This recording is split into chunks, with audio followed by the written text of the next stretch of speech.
Bonjour, aujourd'hui, je me trouve en présence de Noémie Charette, une élève de 6e année de l'École élémentaire catholique de Castleman. Bonjour Noémie, ça va bien? Oui, ça va très bien.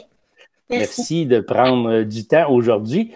J'ai quelques questions à te poser au sujet de l'école en virtuel. Donc, merci de prendre le temps de me donner un petit peu le- le- le- ton, ton expérience que tu as eue cette année et l'année dernière. Est-ce que tu as des trucs, Noémie, pour bien travailler lorsque tu es en enseignement virtuel? Ben, depuis que je fais l'enseignement virtuel, j'ai appris que c'est important de m'installer à un endroit confortable et silencieux. Puis des fois, je porte des écouteurs pour pas entendre ma mère parler dans la maison. Mais mon meilleur truc pour bien réussir, c'est de m'avancer dans mes travaux aussitôt que mon enseignante nous les partage, puis de pas attendre pour poser des questions. Donc, tu développes un peu ton autonomie, étant donné que tu travailles à la maison. Oui, c'est certain que j'utilise mon autonomie, mais Pendant ces différentes leçons-là que vous avez en virtuel, est-ce que, est-ce que tu as des activités que tu préfères? Puis, as-tu des avantages, des inconvénients que tu peux voir, que ce soit en français, en mathématiques ou peu importe la matière que vous avez? ben, il y a des choses que j'aime, puis il y a des choses que j'aime moins. Comme les choses que j'aime moins, c'est que vu que je suis quelqu'un de très social, quelque chose que j'aime moins, c'est que je peux pas vraiment voir mes amis. Alors, ça m'arrive souvent de travailler en petits groupes dans des breakout rooms.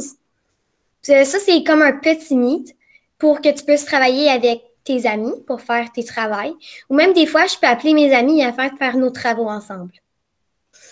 Pour les avantages, une chose que j'aime, c'est que mon horaire est vraiment flexible. Alors, comme des fois, je peux finir à 3 heures, tandis qu'au présentiel, il faut finir jusqu'à 3h30. Aussi, T'as-tu une activité là, que tu te souviens, puis tu as eu la chance de bien réussir une activité, exemple en mathématiques ou un autre sujet? ben, en mathématiques, on a commencé à faire du codage. Puis ça, j'aime vraiment ça. Parce que je peux faire vivre un personnage. Comme l'autre jour, j'ai fait faire voler un éléphant. Fait de voler un éléphant. Est-ce que tu faisais ça de façon autonome ou en petit groupe avec d'autres amis de ta classe? Ben, ça, on faisait ça en petits groupes. C'était comme chacun faisait leur petit projet. Puis, le but, c'était de faire voler quelque chose. Alors, comme mes amis peuvent avoir fait voler un hippopotame, mais moi, j'ai fait voler un éléphant. C'est-à-dire avoir un sentiment d'accomplissement lorsque tu as fait voler cet animal-là. J'ai comme fait dévier les lois de la gravité. C'est bien. Donc, le codage, est-ce que c'est nouveau pour toi cette année? On avait commencé, je pense qu'on avait fait les années plus tôt, mais cette année, on a vraiment eu beaucoup plus de liberté avec le codage.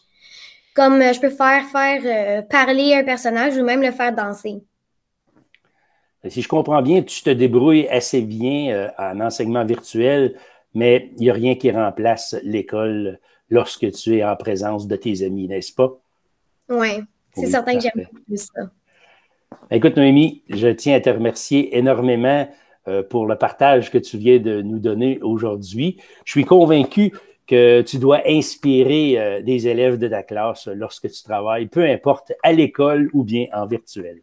Je te remercie encore une fois de nous avoir consacré quelques petites minutes. Merci beaucoup. Merci. Bye bye.